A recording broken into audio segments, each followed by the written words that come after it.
ও বান্দা, তোর এত টেনশন কিসের রে? আমি আল্লাহ তো তোর জন্য আছি। সুবহানাল্লাহ।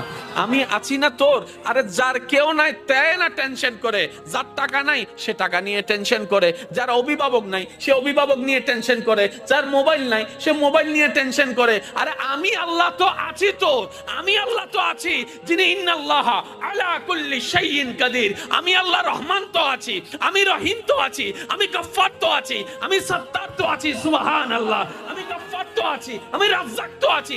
আরে আমি থাকতে তোর টেনশন কি? বান্দা বলে যে কথা তো ঠিক, যার নাই সে এনে টেনশন করে। আমার আল্লাহ যদি আমার থাকে, আমার তো টেনশন করার দরকার। তার মানে আমি এতদিন টেনশন করেছি, আসলে আমি আমার আল্লাহকে রাখতে জানি নাই। আমি আমার আল্লাহকে রাখতে জানি, আমি আমার আল্লাহকে ধরে রাখার মতো ধরে রাখতে জানি নাই, যার কারণে তো টেনশন আমাকে